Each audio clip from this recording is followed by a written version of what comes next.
Okay, as what Sister Brenda said, no, now we are still on John chapter 15. Last time, natapos natin yung verses 1 to 6. Today, we will be discussing and I will be sharing verses 7 hanggang 17. So if you have your Bible with you, can we all open it in the book of John 15 from verses 7 down to verse 17.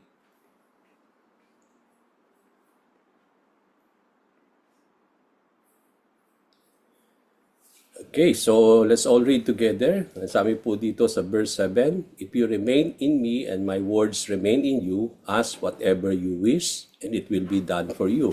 This is to my Father's glory that you bear much fruit, showing yourselves to be my disciples. As the Father has loved me, so have I loved you. Now remain in my love. If you keep my commands, you will remain in my love, just as I have kept my Father's command and remain in his love. I have told you this so that my joy may be in you and that your joy may be complete. My command is this: love each other as I have loved you. Greater love has no one than this, than to lay down one's life for one's friends. You are my friends if you do what I command. I no longer call you servants, because a servant does not know his master's business. Instead, I have called you friends, for everything that I learned from my Father, I have made known to you. You did not choose me, but I chose you and appointed you so that you might go and bear fruit that will last, and so that whatever you ask in my name, the Father will give you. This is my command: love each other." So purihin ang Panginoon, mga kapatid, for His words this morning, na ating pong pagbubulay-bulayan, himay-himayin, upang patuloy nating makuha yung pagpapala ng ating Panginoon sa pamagitan ng kanyang mga salita sa araw na ito. Now, nung last week, today what we will be discussing, mga kapatid, we discussed last time about the truth of the analogy that Jesus is the vine. It talks about the analogy of the true vine and the branches. And today, what I will be sharing with you is about abiding in Christ, in His words, and in His love. So may tatlong bagay po na dapat tayo raw ay manatili, kagaya nung kinanta natin kanina, yung ating awit sa pagsamba sa ating Panginoon. Hindi lang po mananatili tayo sa ating Panginoong Jesucristo, pero kung makikita natin sa ating pong passage today, kailangan din natin manatili sa kanyang mga salita at patuloy na manatili sa kanyang pagmamahal. So yan po yung i-discuss natin today, no? Abiding in Christ, abiding in His words, and then abiding in His love. So last week, as we studied the analogy na ibinigay ng ating Panginoong Jesucristo, we learned that Jesus claimed as the true vine. Siya daw po yung puno, ang tunay na, sabi nga natin, na vine, no? And He is the true vine of, sabi nga natin, na that serve as being the source of everything in our lives. Siya po yung pinaka-true source ng lahat ng bagay na kinakailangan natin sa ating buhay, so that our lives may be sustained, no? In terms of growth, para tayo po ay lumago, in terms of nourishment, in terms of enrichment, and fruit-bearing.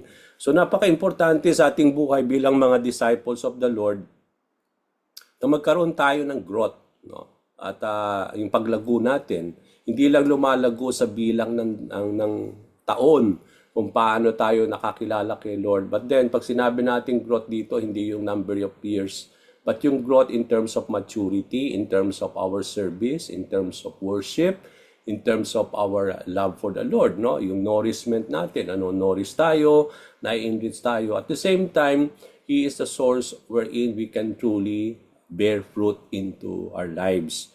Now, we were able also to understand and learn from the analogy that not only that Jesus Christ is the true vine, but also to connect us from our to our study today, we learn also that the Father is likened into a gardener.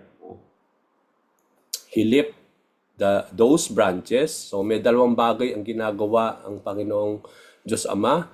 Nakita natin na sa gardener na First, nakita natin dito, he cut off the branches at naintindihan natin last time, yung cut off is not to putulin, kundi to lift up or to, sabi nga natin, to move up. So makita natin dito na he is the one who is lifting us up. No? Meron siyang mga ginagawa sa pamamagitan ng kanyang mga kamay upang ang mga branches ay mamunga. At yung mga branches naman na namumunga, ito ay kanyang pinuprune. So dalawang bagay, no? Nililift up niya yung mga branches na hindi namumunga. Pangalawa, pinuprune niya yung mga branches na namumunga na upang patuloy itong mamunga.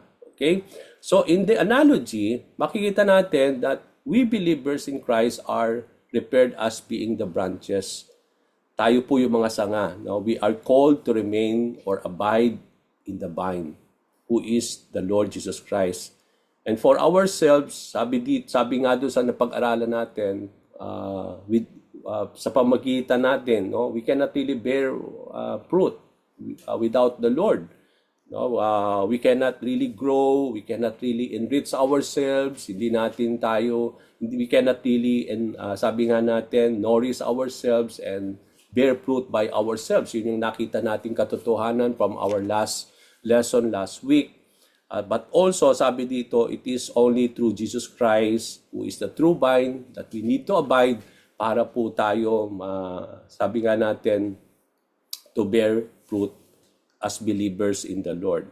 Not only we cannot be fruitful apart from the Lord Jesus Christ, pero isa sa mga bagay na nakita natin from our verse last week is that sabi doon, we cannot do anything if we detach ourselves from the Lord. Hindi lang tayo na hindi tayo mamumunga kung aalisin natin ang ating sarili from the vine, who is the Lord Jesus Christ. Pero sabi dito, apart from me, you can do nothing. No? Wala tayong magagawa kung wala tayong Panginoon. No? Hindi tayo naka-attach kay Lord. Kung siya yung nagbibigay sa atin ng kasiglahan, ng enrichment, ng nourishment at growth, so kailangan nating manatili sa Kanya. At dahil without Him, we cannot do anything.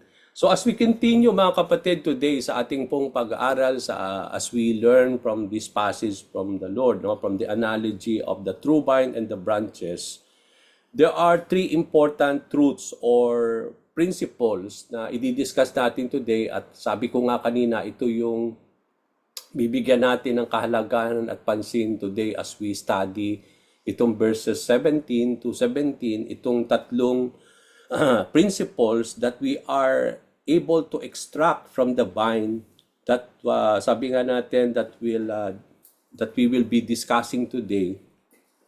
At tatlong bagay na yan ay yung sabi nga natin that as first is that believers are to abide in Christ. Pangalawa, believers are to abide in His words. Pangatlo, believers are to abide in His love. Okay? So we are to abide in Christ. Pangalawa, we are abide in His words. We are to abide in His love. So punta natin po yung una. Yung una po is that somehow ito na ay napag-aralan natin pero i-expound na lang natin ng konti. So unang nakita natin dito is that as believers of the Lord, we are to abide in Christ. Nakita natin yan sa verses 4 and 5 ng ating pong passage today, no, sa analogy of the true vine and the branches. Now, it conveys the truth that we are to remain in the Lord. We are to abide in Christ as He abide in us. We are to abide. Now, we need to abide, no? Pag sinabi nating abide, we are to remain in the Lord as He continue to remain in us. Now, ang tanong natin mga kapatid that we need to understand today, why we need to abide in the Lord? Bakit ba kailangan nating i-attach? No? Why we need always to be attached to the Lord, or why we need to remain or abide in the Lord? So, unang-una nating makikita from these verses, from verses 4 and 5. Number one, na makikita natin dun sa principle of abiding in the Lord is that abiding in Christ results to fruit bearing.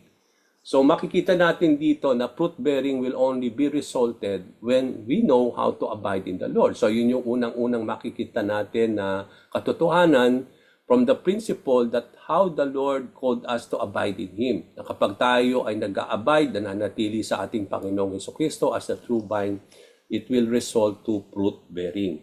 Okay? Now, sabi ng Panginoon, remain in me as I also remain in you. No branch can bear fruit by itself.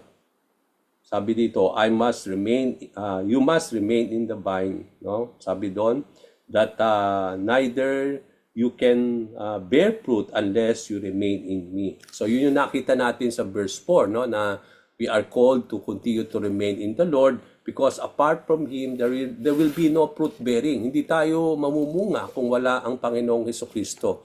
So abiding in Christ not only will result to fruit bearing. Di ba sinabi niya kanina na that you need to remain in me so that you may bear much fruit.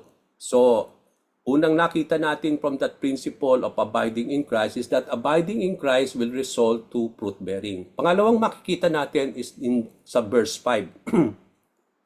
Abiding in Christ results to achievement and accomplishment.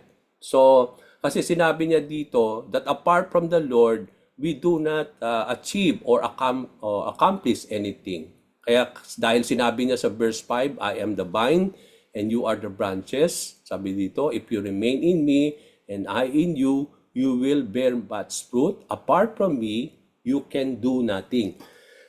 So dito, wala tayong ma-accomplish, wala tayong ma-achieve apart from the Lord. Kasi kung wala tayong magagawa, wala tayong ma-achieve, wala tayong ma-accomplish. So, abiding in Christ, pwede nating sabihin that abiding in Christ will not only result to fruit bearing, but also abiding in Christ results to achievement and accomplishment. Nagagawa natin yung mga bagay sa pamamagitan ng ating Panginoong Jesucristo. If we know how to abide in Him, we can do anything. But without Him, sabi doon, apart from Him, we cannot do anything. So, makikita natin dito yung accomplishment, yung mga bagay na gusto nating gawin, no? Nakasalalay pala yan on how we need to remain on the Lord because it is the Lord who gives us the strength.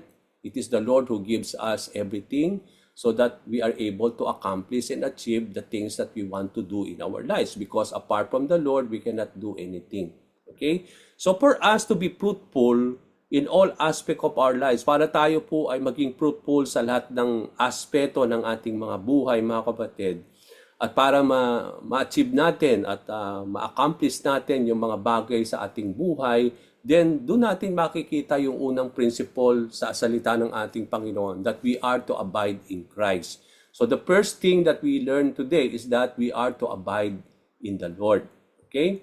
So believers in Christ are called to abide in the Lord. Pangalawang principle na makikita natin from our passage today is that not only we are to abide in the Lord so that there will be fruit bearing and that we are able to achieve and accomplish many things in Him. Pero ang makikita nating pangalawang principle dito that as believers in the Lord, we are not only to abide in the Lord, but we are to abide in His words. Okay? So sabi po niya sa verse 7, mapapansin ninyo, nagkaroon ng pagbabago na hindi lang niya binibigyan ng emphasis yung pananatili natin sa Kanya. Pero makita natin sa verse 7, nandun na yung we are called to remain in His words and His words to remain in us. So hindi lamang pala na tayo nananatili sa Panginoon at ang Panginoon ay nananatili sa atin. Ganun din naman, sinabi niya, manatili tayo sa Kanyang mga salita para ang Kanyang mga salita ay manatili rin sa atin. So there is also our abiding in the Word and also the Word abiding in us. No? Yun yung nakita natin from this passage, from this verse 7. If you remain in me and my words remain in you, ask whatever you wish and it will be done for you. And that is in verse 7. Now, noteworthy, it is noteworthy to emphasize, mga kapatid, no? Dahil nag-o-observe tayo sa bawat words, mga kataga na binibigas ng Panginoon sa Kanyang mga salita, napaka-noteworthy para bigyan ng emphasis that when we abide in Christ, not only He is abiding in us, pero makikita natin dito yung katotohanan wherein also that we notice that this verse also tells us that we need also to abide in His words and that His words needs to abide in us. Okay? So it is essential for us to abide in His words so that His words will abide or remain in us. Kailangan nating manatili sa kanyang mga salita upang ang mga salita niya ay manatili rin sa atin. Ganon din naman na habang nananatili tayo sa Panginoon, ang Panginoon naman nananatili sa atin. So ganon din ang nakita nating relationship when it comes to His words. No, dahil makikita natin dito sa passage na ito na kailangan nating manatili rin sa kanyang mga salita upang ang kanyang mga salita ay manatili rin sa atin. So ang tanong natin, naintindihan natin kanina, no, yung unang principle, why we need to abide in the Lord, no? Because apart from the Lord, there will be no fruit bearing, we cannot accomplish and achieve anything, no? That's why we need to abide in the Lord. Now, ang tanong natin dito, now in the second principle, if we are called to abide in His words, now why we need to abide in His words? Bakit kailangan nating manatili sa kanyang mga salita at ang kanyang mga salita ay manatili pa sa atin, no? Yun yung kailangan nating maintindihan. Why we are to abide in the words of Christ. Kung matatandaan ninyo mga kapatid, yung mga nakaraang pag-aaral natin in chapter 8, okay? From verses 31 to 32, may kinalaman ito sa sinasabi ng Panginoon dito sa analogy, kung paano tayo raw ay manatili sa kanyang mga salita. Ang sabi po sa John chapter 8 verse 31 to 32 na napag-aralan na natin last time, ang sabi dito, then Jesus said to those Jews who believe Him, if you abide in my word, you are my disciples indeed, and you shall know the truth, and the truth shall make you free. So from this passage, from the old chapter na pag-aralan natin, makikita natin yung connection nitong analogy. Bakit natin kailangan manatili sa kanyang mga salita at ang kanyang mga salita ay mananatili sa atin? Kasi may mga bagay na dapat nating maintindihan dito sa passage na ito sa John chapter 8 verses 31 to 32. Unang-una nating makikita na katotohanan dyan is that abiding in Jesus' words is the true identity of being a disciple of the Lord. Yun daw yung mark ng isang tunay na disipulo.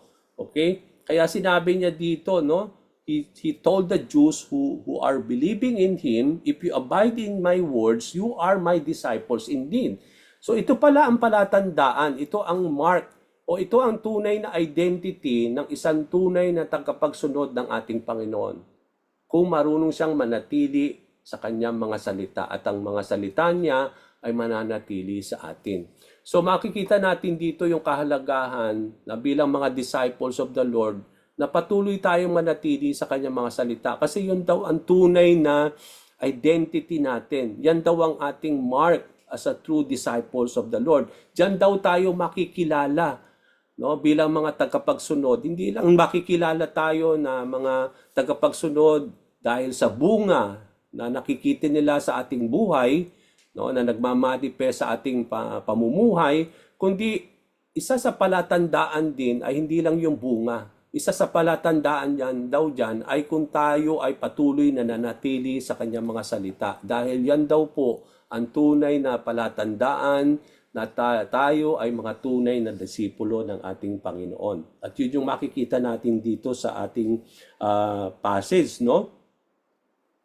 It is the mark of the true disciple, no? So dito makita natin that we are to abide. Unang dahilan why we need to abide in the words of the Lord, because sabi natin, abiding in Jesus' words is the true identity of being a disciple of Jesus Christ. Pangalawang dahilan na makikita natin sa John chapter 8 verses 31 to 32, bakit natin kailangan manatili sa kanyang mga salita, is that abiding in Jesus' words brings freedom. Ito daw ang nagdudulot ng kalayaan kung patuloy tayong mananatili sa kanyang mga salita. Bakit ko sinabi? Kasi sinabi dito, no? Nung pagkatapos niya sinabi that you are to abide in my words, no? And you are indeed my disciples, but also sinabi niya sa pagpapatuloy nun that you shall know the truth and the truth shall make you free. So kung mananatili daw tayo sa kanyang mga salita, hindi lang ito ay magpapatunay na tayo mga disipulo ni Lord, kundi kapag na tayo nananatili sa kanyang mga salita, malalaman daw natin yung mga katotohanan at ang mga katotohanan na yan ang magpapalaya sa atin. So, alam natin that the word of the Lord is the word of truth. Okay? Kaya nga, doon natin mailalarawan ang salita ng Panginoon ay ang katotohanan. At habang natututunan natin at nalalaman ang katotohanan na yan na dulot ng salita ng Panginoon ang nagbibigay ng kalayaan sa atin sa napakaraming bagay. So we find freedom, no, through the word of the Lord. So, doon natin makikita yung kahalagahan that to abide in the words of the Lord is to continue in it. That as we continue in the words of the Lord, we will come to know what is the truth, and the truth will now set us free.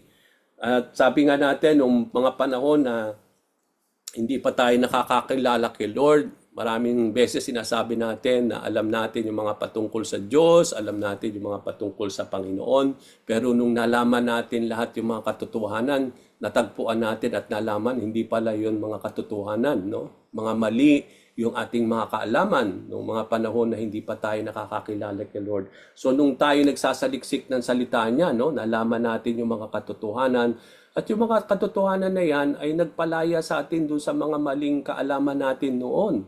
No, napalaya na tayo sa mga bagay na hindi pala yun, na noon ay yun ang pinaniniwalaan natin. So napalaya tayo sa mga ganung klaseng pamamaraan.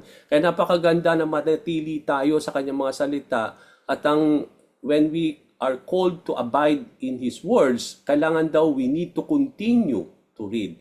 To read the Bible, we need to continue to sabi nga natin, to study the Word of the Lord, to know the truth. At kapag tayo nagsasaliksik sa kanyang mga salita, yun daw it is how we are to abide in the Lord.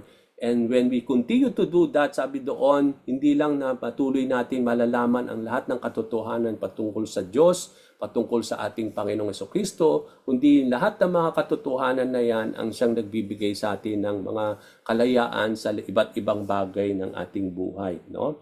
At sabi nga natin, and also, makikita natin from this passage, mga kapatid, dito sa ating verse kanina na verse 7, kung babalikan natin to. So nakita natin yung dalawang bagay, no, na sa John chapter 8, verses 31 to 32, dalawang dahilan bakit natin kailangang manatili sa Panginoon.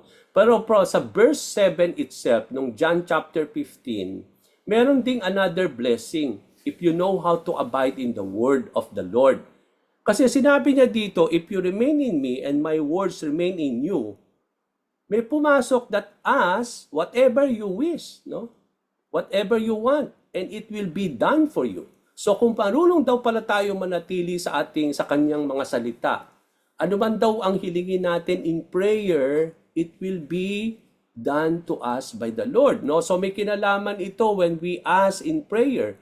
So isa sa mga key blessings ng how we know to abide in the words is that it resulted to answered prayer, no? Na anuman yung ating hihilingin daw, as we wish, as we want in prayer, sabi doon ng ating Panginoon, it will be done for us because we know how to abide in His words. So may kinalaman yun, no? Kasi kakabit yun sa verse 7 Hindi mo siya pwedeng paghiwalayin Nung sinabi ng Panginoon na manatili tayo sa kanyang mga salita, sabi niya, no? And it will be done for you.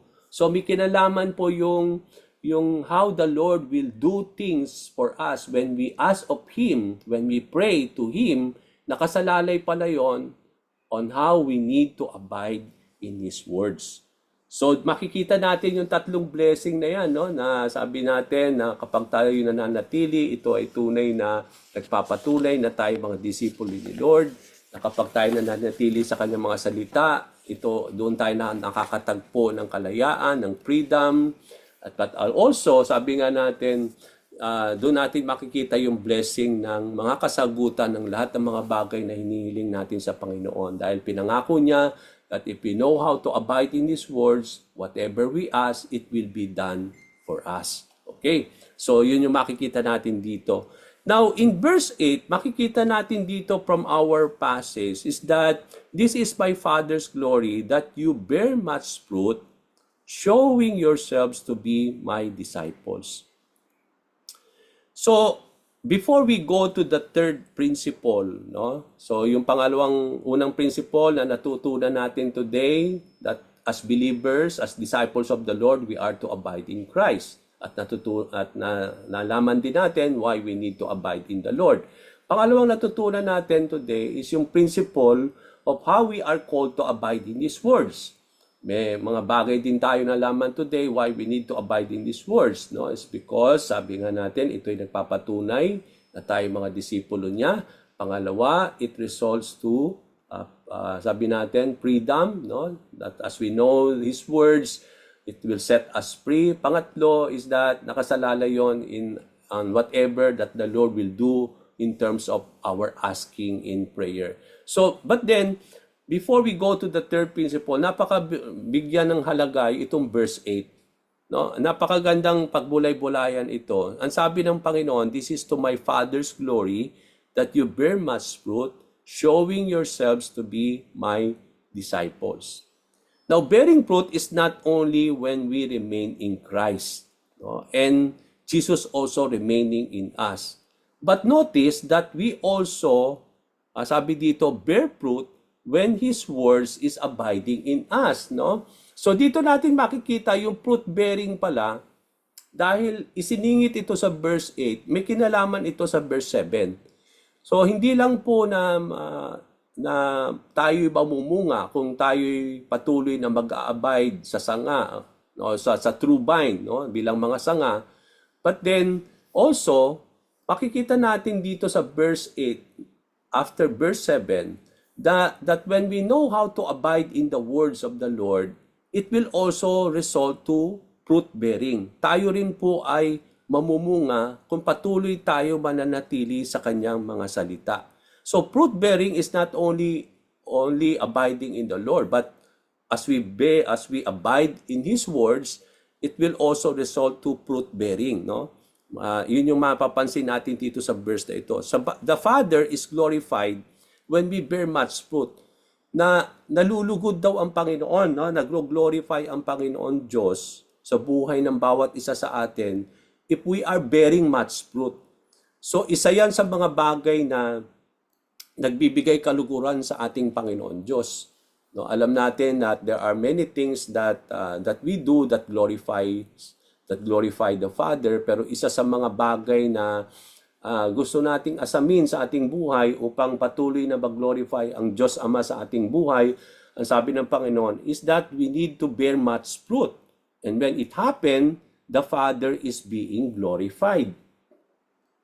No, naluluwalhati ang Diyos Ama natin kapag tayo po ay hindi lang namumunga, kundi we are bearing much fruit. No, dinagdag na dito yung word na much. No, hindi lang na we are bearing fruit, but we are bearing much fruit.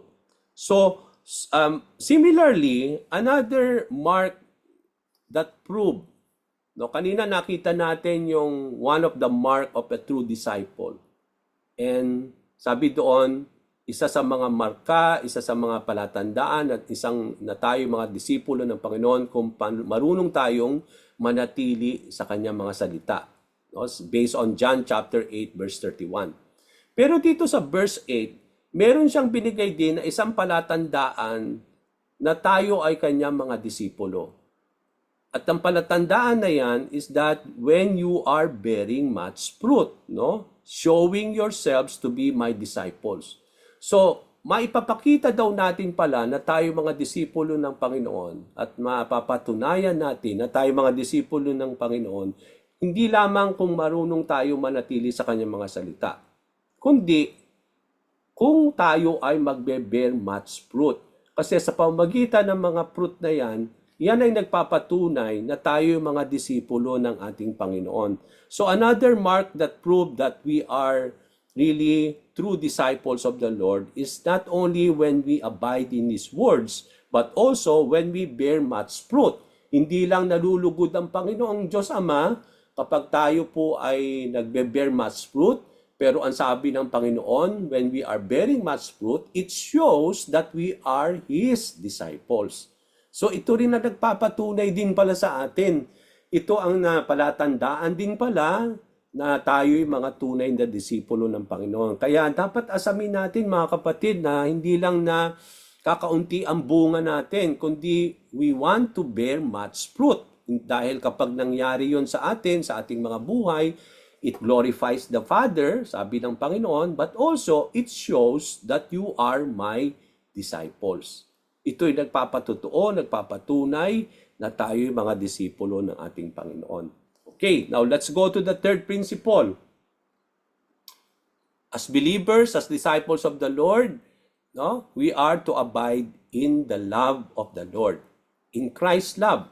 Okay, so una, we are to abide in Christ. Pangalawa, we are to abide in His words. Pangatlong principle na makikita natin sa ating pong passage today, we are to abide in the love of the Lord or in Christ's love.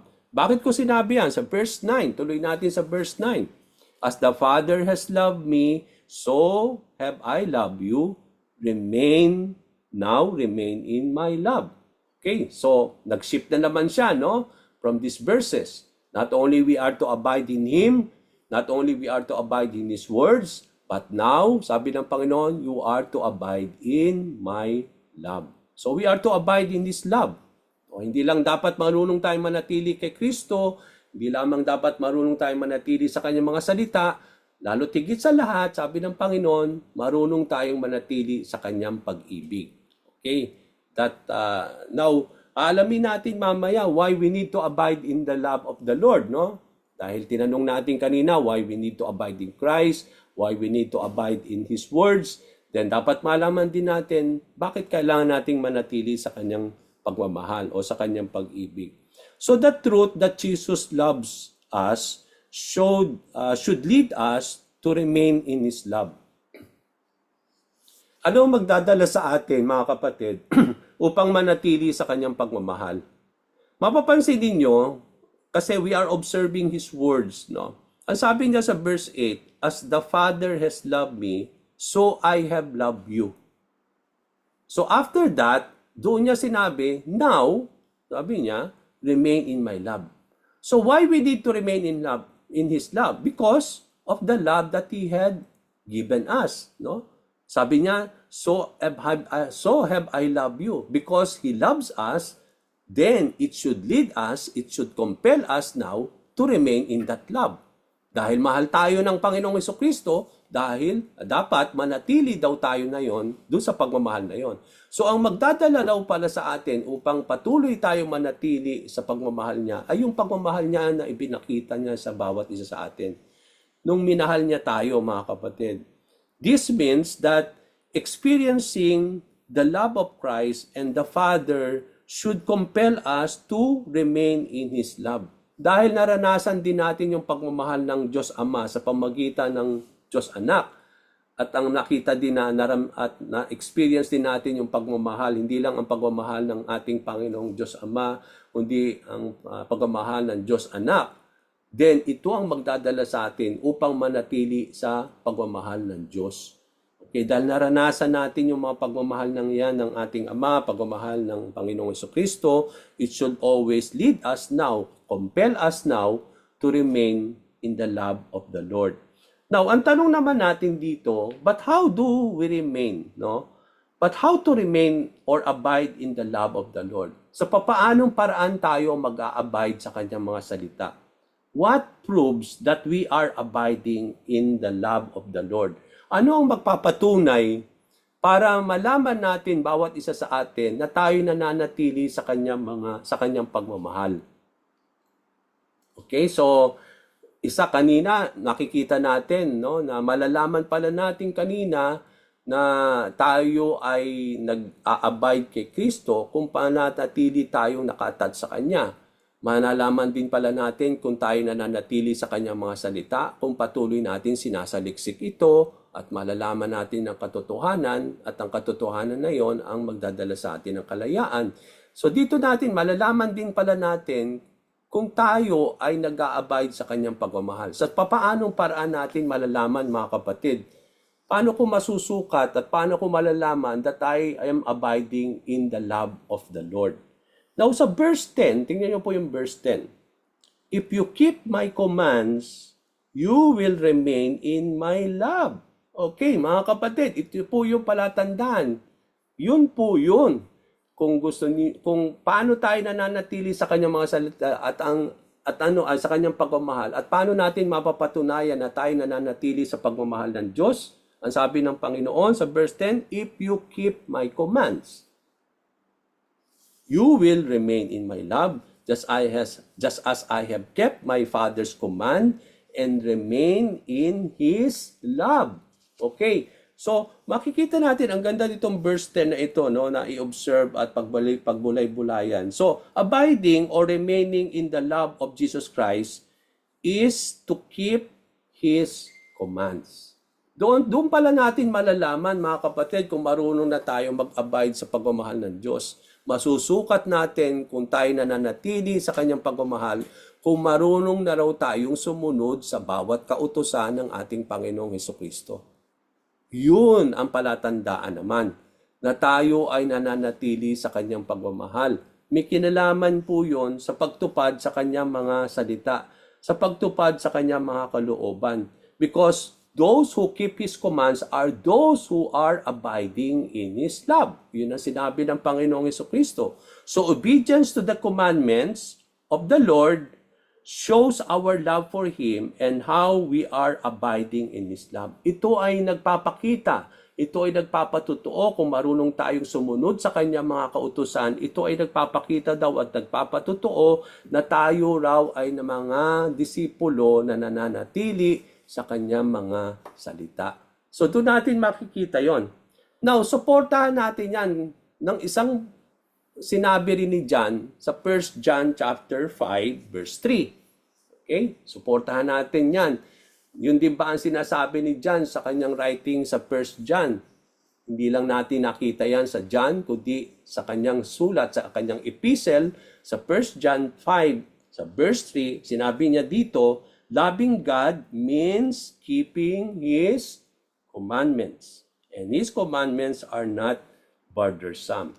So makikita natin from the words of John, sa 1 John, na ang relationship when it comes to the words of the Lord and also His commands, or loving God in terms of His commands or obedience to His commands.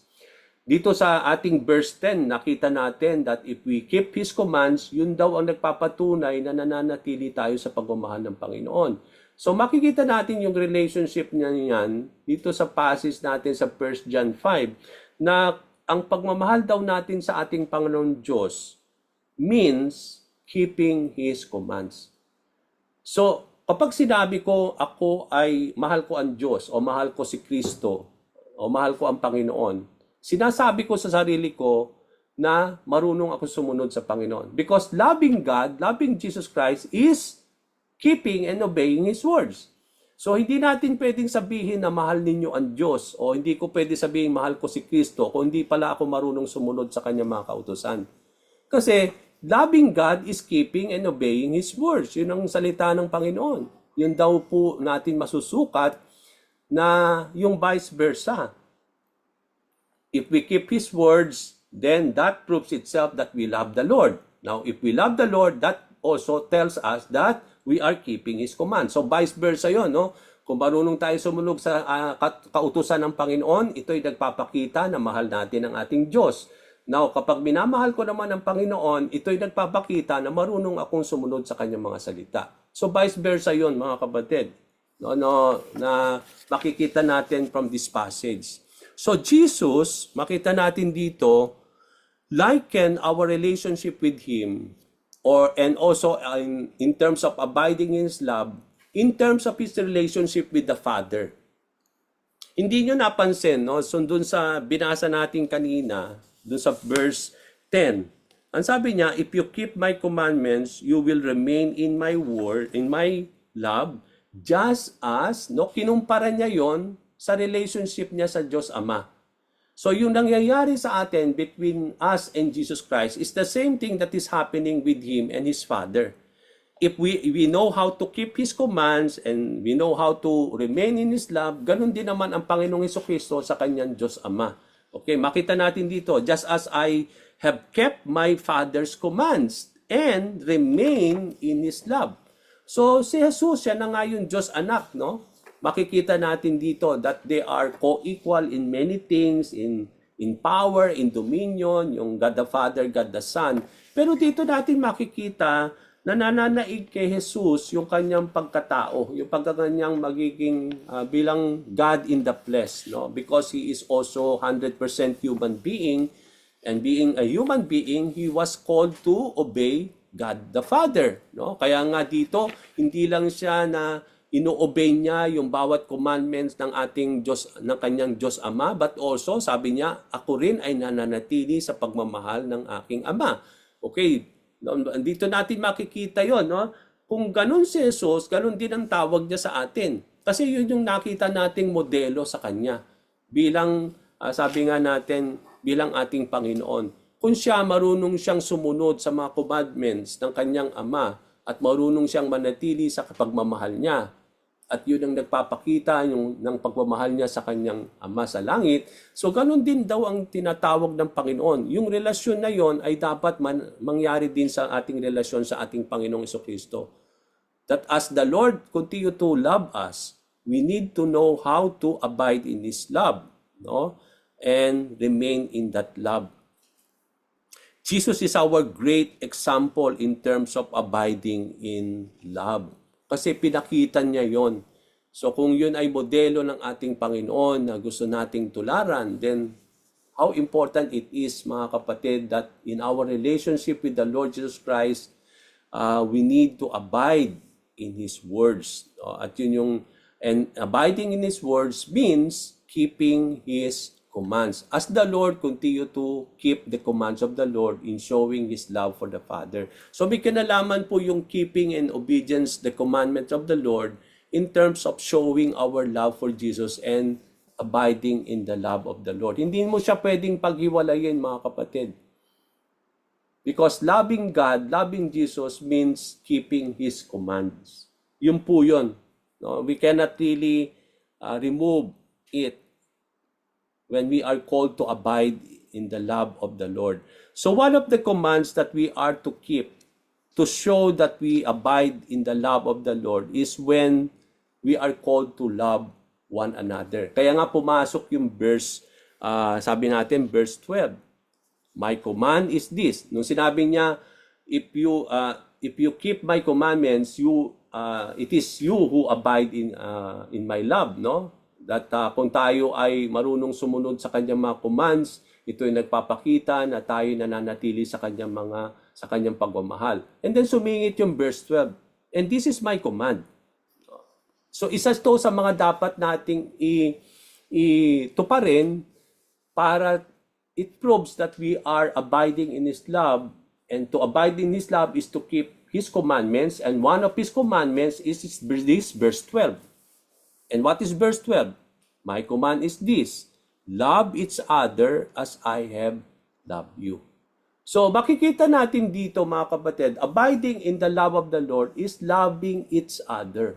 Doon natin pinakikita na tayo nananatili sa pagmamahal ng Panginoon, na nagpapakita na marunong tayong tumupad sa kanyang mga kautusan. At ang isa sa mga kautusan na maipakikita natin na tayo sumusunod sa kanyang mga commandment, at ito'y nagpapakita rin na tayo ay nananatili sa kanyang pagmamahal kung marunong daw tayong magmahal sa isa't isa. The way Jesus Christ had loved us. So, ito'y nagpapatunay ngayon, mga kapatid, kung sinasabi ko na ako'y nananatili sa pagmamahal ng Panginoon, pero hindi ko naman minamahal ang kapwa ko, hindi ko minamahal ang kapwa ko kapatid sa pananalig, so sinungaling ako, no? Because abiding in the love and saying that we love God is also saying that you love one another and you love other people as well. Diba? Sabi nga doon sa greatest commandment, no? The first is this, and the second is like the first. Ano yung first? Diba? Love the Lord your God with all your heart, with all your soul, mind, and strength. And the second is like the first. So kagaya siya, no? Hindi, if you know how to love God, you should also know how to love others. You should know how to love others, and you should know how to love your neighbor. Kasi loving God is also loving others. Loving God is also loving your neighbors. So, magkaduktong po yun, mga kapatid. Kaya makikita natin dito, abiding in the love of the Lord, showing our love for the Lord is also showing love for others the way God has loved us. Okay? So, yun po yung makita natin dito from this passage. So, napaka-importante that abiding in the love of the Lord is to love one another. We are called to love each other the way Jesus has loved us. No, natatandaan niyo yung lesson natin, bakit now it becomes a new commandment? Di ba? Samantalang dati naman yung commandment na yan, sa Old Testament na nga, meron na nga yan eh, love your neighbor, love one another eh. Pinauulit-ulit naman yan eh. Pero ang naging bago ngayon yon in sense of the degree of what we are to show for one another and for other people. Noon, kagaya ng pagmamahal mo sa sarili mo. Pero ngayon, naging bagong commandment na is because when we love each other, when we love others, when we love our enemies, we are to love them all the way the Lord has loved us. Yun nga yun ang pamantayan. Hindi na yung yung paano mo minamahal ang sarili mo. Ang pamantayan ngayon is that kung paano ka minamahal ng Panginoong Jesucristo, yun din ang degree, yun din ang pamantayan ng pagmamahal mo sa isa't isa, ang pagmamahal natin sa isa't isa, at pagmamahal natin sa ibang tao. So, yun yung makikita natin dito. So, now, verse 11, ang sabi dito, why Jesus was disclosing these things? Bakit niya sinasabi lahat ito? That you need to remain in me, that you need to remain in my words, that you need to remain in my love. No? And then, bakit niya sinasabi ito? Bakit niya ito dinidisclose sa kanyang mga disciples? Sa verse 11, sabi niya, sabi dito, I have told you this. No, lahat ng mga bagay yan earlier, yung mga before verse 11, sinabi na daw niya lahat ng ito, so that my joy may be in you and that your joy may be complete. So lahat pala yung sinasabi ni Lord dito sa verse 15, yung the truth about the true vine and the branches, about the pruning of the Father, about how we are to abide in the Lord, we are to abide in His words and abide in His love. Sinasabi niya pala lahat ito so that, sabi doon, so that your joy may be complete. And that joy will only be complete if we have the joy of the Lord. Okay? So sabi ng Panginoon, so that my joy may be in you, and that your joy may be complete. Now, in living, alam natin, di ba, itong John 15, ito na yung, even in John chapter 14, ito na yung nagpapaalam na si Lord.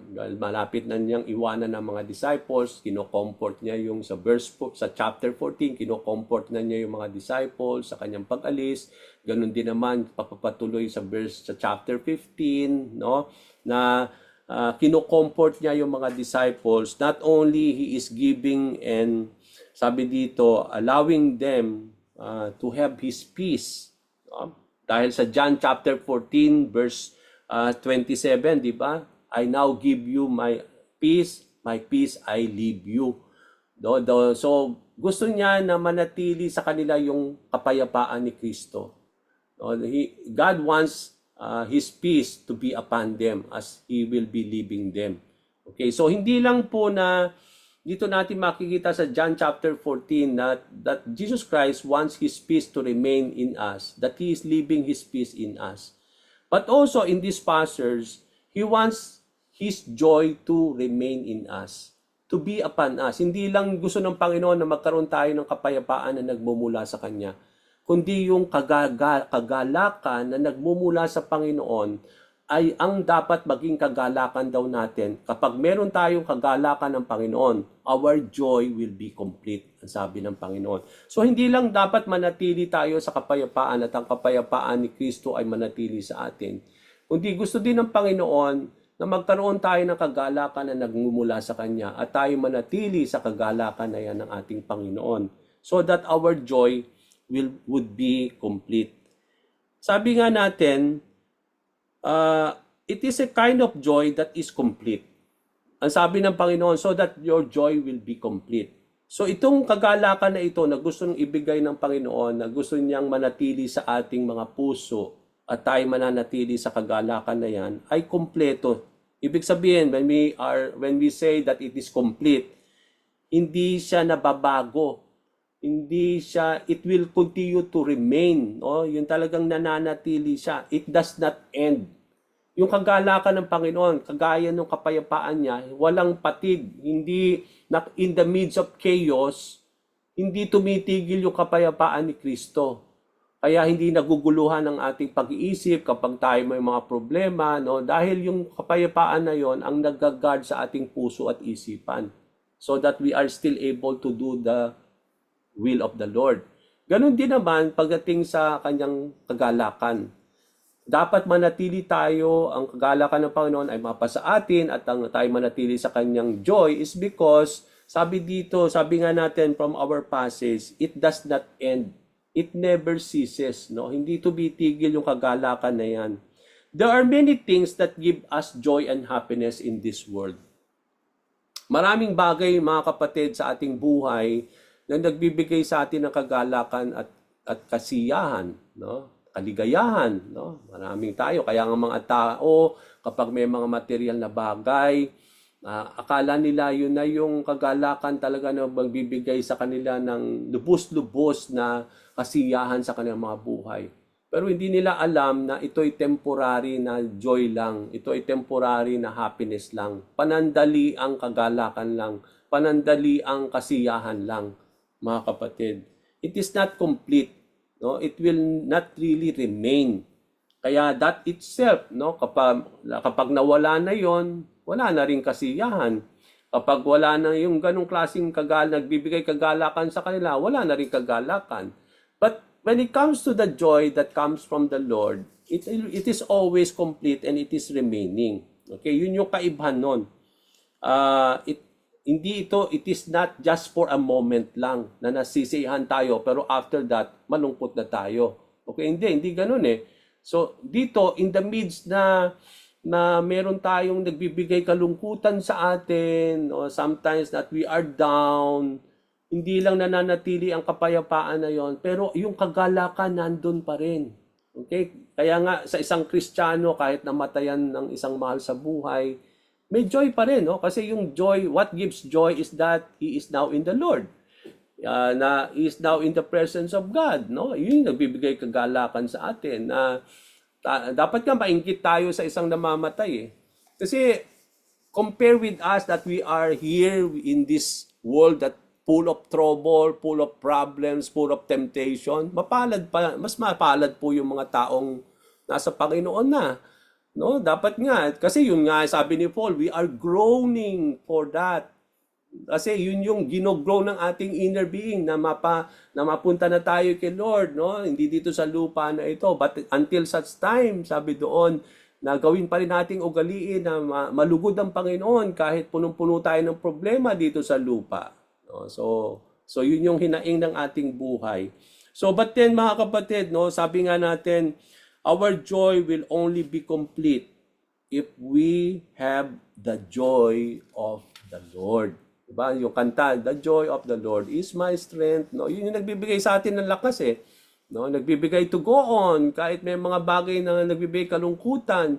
When we have the joy of the Lord, our joy will always be complete.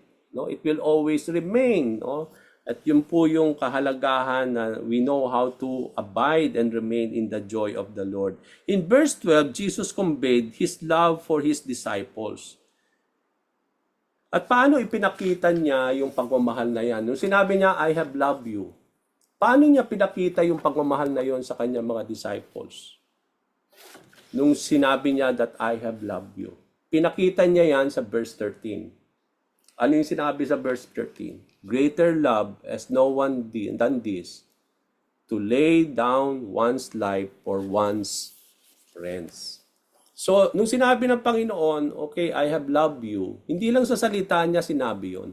Pinakita niya sa maraming bagay, sa pamamaraan upang ipakita yan, hindi lang sa labi, kundi ipinakita niya yung pagmamahal na yan when He laid down His life for you and me. Okay? Now, Jesus showed His great love for His disciples when He laid down His life for them. This showing of God's great love was not only for the disciple. Hindi lang ito para sa mga disciples. Nung sinabi ng Panginoon, as I have loved you, no?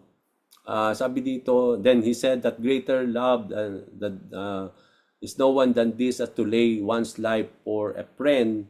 No, hindi lang ito ipinakita para sa mga disciples. But also, when we talk about the great love of God, it is not only for the disciples, but also for sinners. No, sa lahat ng tao.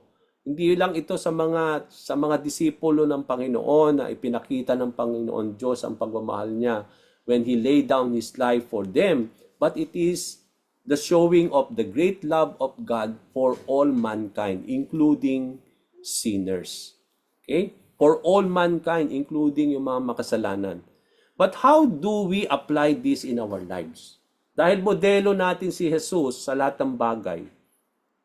Nung sinabi niya, pinakita niya yung pagmamahal niya sa atin, nung ibinigay niya ang buhay niya para sa bawat isa. Ngayon, ang tanong natin, paano ko i-apply ito, Lord? Now, how do I put this into practice now as a disciple? How do I apply this in my life? How is it to give my life for a friend? Okay, you have given yourself for us. Now, paano ko naman i-apply yan sa aking buhay? How do I show my love for a friend? Okay? And do we need to die also like you? Kailangan ko ba na ipakita na talagang mahal ko ang isang tao? Kailangan ko ring mamatay para sa kanya? Kasi sabi diyon, no greater love than this, than to lay one's life. No? And to lay one's life is to kill that life for a friend. No, at ipinakita yun ni Lord nung namatay siya para sa atin. Ngayon, kung ipa-practice natin ito as disciples, now, ito ba yung sinasabi na to lay down one's life for a friend, ay kailangan ko rin bang mamatay para ipakita ko yun sa isang taong gustong mahalin. Okay? Now, for Jesus, it is laying down of His life when He died for us, no? For the sake of mankind. But for us, pag sinabi natin now we are called also to lay down our life for a friend, it doesn't mean literal. Okay, kay Lord literal siya. Ipinakita niya yon literally nung namatay siya sa atin. Now, to put this into practice, hindi tayo literal ngayon. Hindi kailangan mamatay din tayo sa isa't isa para ipakita mo mahal mo ang asawa mo o mahal mo ang kaibigan mo. Okay? But also, we are to lay down our life for them. Now, it is not literal. It is figure of speech ngayon pagdating sa atin. Okay? Hindi siya na literal. But we are still called to lay down our life for a friend, for someone, for others. Now, ano ang ibig sabihin ngayon ng laying down our life for a friend, for someone, for other people? Laying down a life naman, laying down our life, does that mean we need to die to show that love? Pero ang ibig sabihin nito sa atin ngayon, to lay down our life for a friend, is to give fully our whole being to that person. Pag sinabi nating our whole life and our whole being, ibibigay mo sa taong yon. Yun yung ibig sabihin ng laying down our life for a friend. Ibig sabihin yung buong pagkatao mo, yung buong being mo, ibibigay mo yon sa taong yon. At ano yung buong pagkatao mo? You will give, yung sabi nga natin, yung everything in you, yung you will love Him, you will give Him attention, you will give Him time, bibigyan mo siya ng kahalagahan, even you are willing to give your resources, everything, no, to show our love for that person. Okay, yun ang ibig sabihin nun. Yung you are even willing to deny yourself for that person. Inuuna mo na siya, hindi na ikaw. No? 'Di ba? Pag sinabing denying yourself, yung para bang hindi na you are not after for yourself but you are after for other people, no? You are after their interest, not your own interest. No? Yun na yung laying down of our life for a dear friend, for someone. No? Yun ang ibig sabihin nun. Hindi ibig sabihin literal na mamamatay tayo para ipakita yon, kundi yung laying down our life is in terms of showing our love for them, our whole being in accepting them, in even giving them time, yung atensyon, yung lahat ng mga bagay, no? Hindi na para sa atin, kundi para sa kanila na. Okay, so doon natin makikita yon. So, sa ganung mga pamamaraan. In giving Jesus life for the disciples, makikita natin dito, He referred them as being His friends. Hindi na sila tinatawag ni Lord mga servants. Pero nakakamangha dito sa passage natin today, that I am now calling you my friends. No, yun po yung makita natin na napakaganda dito sa passage na ito. Verse 14 and 15, you are my friends if you do what I command. I no longer call you servants because a servant does not know his master's business. Instead, I have called you friends, for everything that I learned from my Father, I have made known to you. Nakakagalak sa puso natin mga kapatid, no, na hindi lang tayo mga disipulo, hindi lang tayo mananampalataya, pero nakakataba ng puso nung tinawag tayo ng Panginoon na kanyang mga kaibigan. Okay, kaibigan tayo ng Diyos. Initially, nung tayo ay nag-start sa ating buhay bilang mga tagapagsunod ng ating Panginoon, we started in our lives as servants. No, nung tayo tumanggap kay Lord, we call ourselves as slaves or bond slaves or servants of the Lord, no? At sabi nga natin, although hindi yan matatanggal sa atin na tayo ay still servants of the Lord, pero as we continue to serve the Lord, as we grow in service, mga kapatid, ito ang magdadala sa atin upang tayo hindi lang ay maging mga servant ni Lord, mga manggagawa niya, kundi ito'y magdadala sa atin upang maging mga kaibigan ng ating Panginoon. When we grow in that service, when we grow in serving the Lord. Okay? Now, sabi dito, but as we grow in years in serving Jesus, in obedience to His words, the Lord treats us now as being not only His disciples, but also His friends. We are His friends if we do what He commands. Okay, dito na naman, no? Pumasok na naman yung keeping His commands. Hindi lang daw ito nagpapatunay, mga kapatid, that we love God, that we are abiding in His love, pero tayo daw ay magiging kaibigan ng Panginoong Hesukristo kung marunong na naman tayong sumunod sa Kanyang mga kautusan. No? As servants of the Lord. From servants, we will be treated as friends if we know how to do the commandments of the Lord. Okay? Sabi nga natin dito, no, na calling us now as His friends was brought in us. Ito ay nagdala sa atin on how we know and learn our Master's business. Kaya nga sabi ng Panginoon si Kristo, no, habang patuloy tayo lumalago sa kaalaman kay Kristo, nalalaman na natin yung lahat ng patungkol sa Kanya. No? At dahil alam na natin yung patungkol sa Kanya, marunong nating itupad ang Kanyang kalooban, na-apply na natin yung Kanyang mga salita, no? Ito ang nagdala sa atin upang tawagin na raw tayo na bilang kanyang mga kaibigan because we know already the Master's business. Everything about the Lord, no? Concerning about Him. Jesus now call us all His friends because everything concerning about also the Father has been given to us by the Lord. Hindi lang natin nalaman totally about the Lord, yung kanyang business, everything about concerning about Jesus Christ. Pero sabi niya, I call you also friends because everything about the Father, I have already made known to you. So lahat ng mga bagay na nalaman natin concerning about the Father, everything about Father in heaven na ito'y ibinigay sa atin ng ating Panginoong Hesukristo, sabi doon, ito ang nagdadala rin sa atin na tayo ay tawagin niya bilang kanyang mga kaibigan. We become friends of Jesus Christ, number 1. Okay? So, paano tayo magiging kaibigan ng ating Panginoon? So, when we become friends of Jesus Christ, number 1, when we are now able to obey His commands. Okay, so yun po yun. We become friends of Jesus when we are now able to obey the commandments. We become friends of Jesus when we learn everything concerning about the Lord and growing in that knowledge. Pangatlo, we became friends of Jesus Christ when we learn everything concerning about the Father and that has been made known to us by the Lord.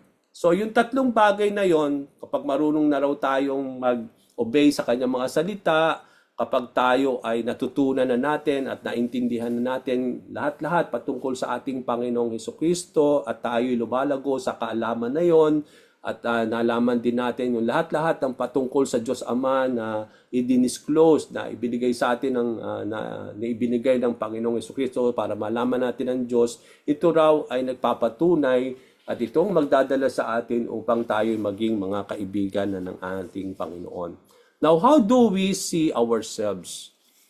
Now, tingnan natin ang ating mga sarili, mga kapatid. No? So, I will be about to close na. Now, how do we see ourselves? Do we see ourselves as friends of Jesus? Yan ang iiwang kong tanong sa inyo. No? Tinuturing nyo ba ang sarili nyo bilang mga kaibigan? O itinuturing din kayo ng Panginoon bilang kanyang mga kaibigan? Baka tayo lang nagsasabi we are friends of the Lord, but Jesus Christ is not treating us as friends. Kasi anong pamantayan na tayo makaibigan ng Panginoon? Madaling sabihin, kaibigan ko si Jesus, na we are friends of God. Madali kong sabihin yon.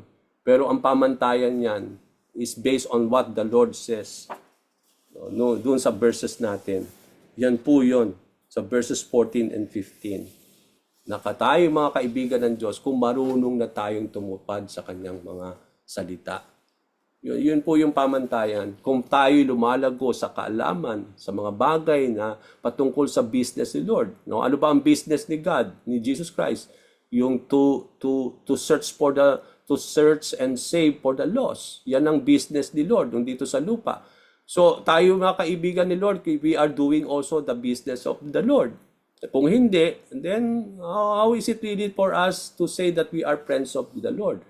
Kung the master's business is that what we are doing, and we are not growing in our learning from the Lord on everything about God and concerning about the Father. So that's a big question mark. It is either we are friends or enemies of God.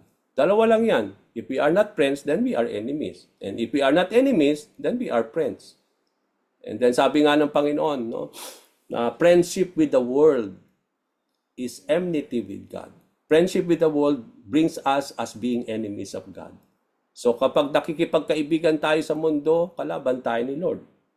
But when we are friends of God, then we treat this world as not our own. Or the world is our enemy. Sabi nga natin. So, makita natin dito, not only we are disciples and friends of Jesus Christ, but we are His elected and appointed by the Lord. Okay, verse 16 and 17. Ang daming identity dito binigay ni Lord sa atin. No? We are His friends. No? Na sabi nga natin, no? We are His true disciples. At paano makikita yon? Ito. Makikita na we are true His friends, that we are His friends by this. We are His disciples by this. Pero isa sa mga dalawang bagay na binigyan ng pansin ni Lord, kung sino ka, ay sa verse 16 and 17, sa pagwawakas natin. Ano yon?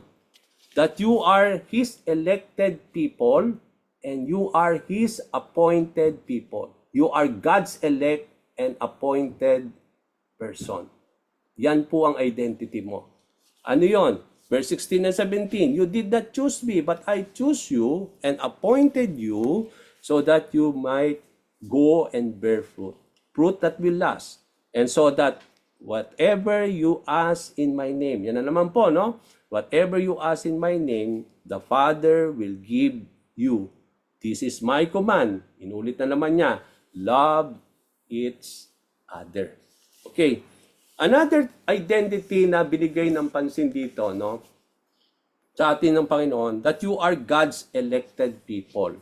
We are God's chosen people. Pag sinabi nating elect, you are chosen. Parang, di ba, magkakaroon ng election sa atin sa Pilipinas. Pag sinabing mag-i-elect ka, mag-choose ka ng kandidato. So, in the Bible, when we talk about elected people, it means you are chosen people of the Lord. You are a chosen generation, sabi ni Peter, no? A royal priesthood, people belonging to God, no? Sabi doon.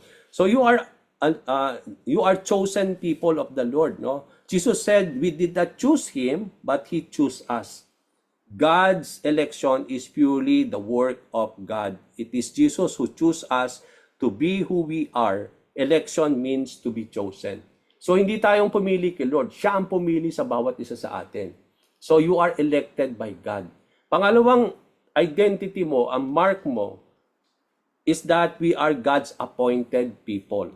As chosen by the Lord, He appointed us to be fruitful in every aspect of our lives. In-appoint ka na niya na maging fruitful ka bilang disipulo, maging fruitful ka bilang mananampalataya, maging fruitful ka sa lahat ng aspect, sa pagsamba, sa pagmamahal, sa paglilingkod, sa lahat ng aspect ng Panginoon. Na tayo'y mag-bear fruit sa lahat ng bagay. So, in-appoint na po tayo, mga kapatid. Jesus appointed us to be fruitful, and that fruit that we are to bear should always last. Now, as I end dito, mga kapatid, ang gusto ng Panginoon na in-appoint niya sa atin upang mamunga tayo sa lahat ng bagay is dapat yung bunga na yon ay mananatili. The fruit that will last. Okay? I have appointed you to bear fruit. And then isiningit niya, fruit that will last. Now, ang tanong natin, ano yung fruit na yan na gusto ni Lord i-bear sa ating buhay? Na ito ang gusto ng Panginoon na in-appoint niya sa atin, na pinili niya tayo upang yung fruit na yan ang siyang mananatili lagi sa atin. What kind of fruit that the Lord appointed us to bear fruit in our lives that will last? The answer is the fruit of love. Okay, when we talk about the fruit of the Spirit, di ba? Unang-una, fruit. Dito, laging love ang sa last verses din natin, makita natin, he always talk about, this is my command, love each other. No, he talk about everything about love. So the fruit of love is the fruit that always will last.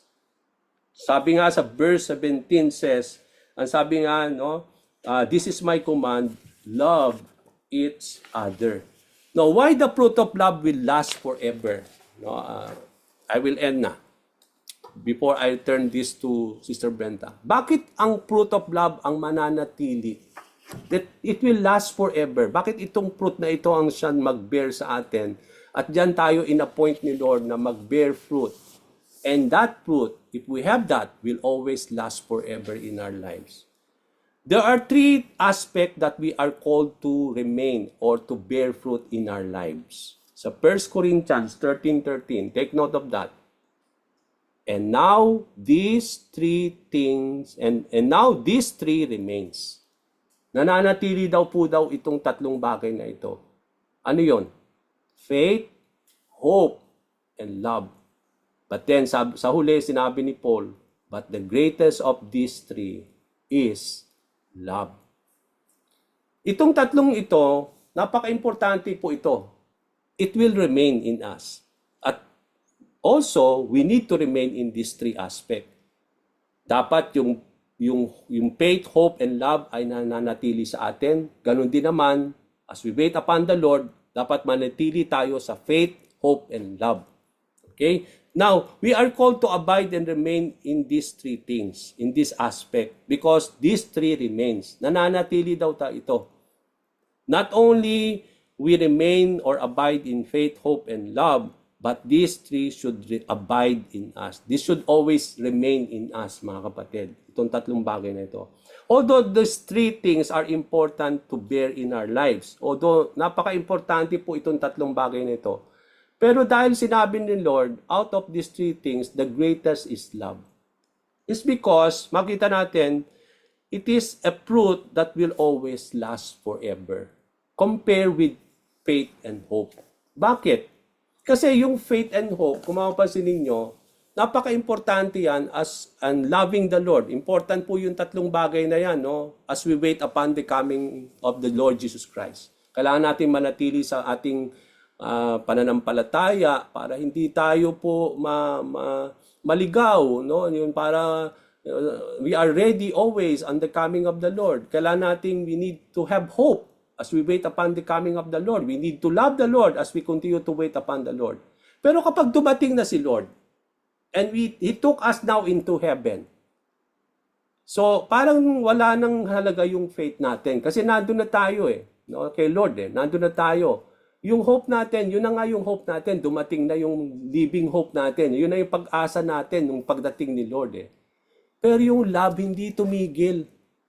Yung pagmamahal natin kay Lord will always last forever till eternity. When we are in the Lord, when we are still serving the Lord in heaven, we do all these things.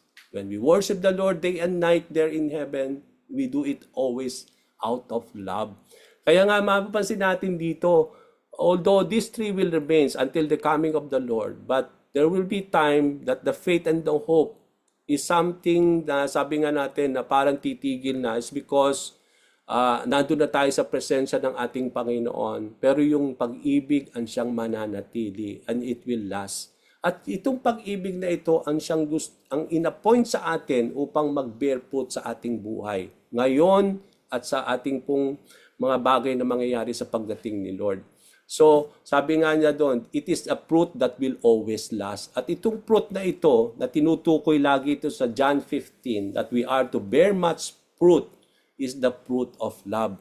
Kaya, lagi natin makita yung love each other. This is my command. Inulit na naman niya dito that this is my command that you should love one another. At makita natin dito yung blessing na naman. No? That if we are a God's appointed people and we are God's elected people and if we bear much fruit, sabi doon, whatever we ask, it will be given to us by the Father and it will be done through the Son.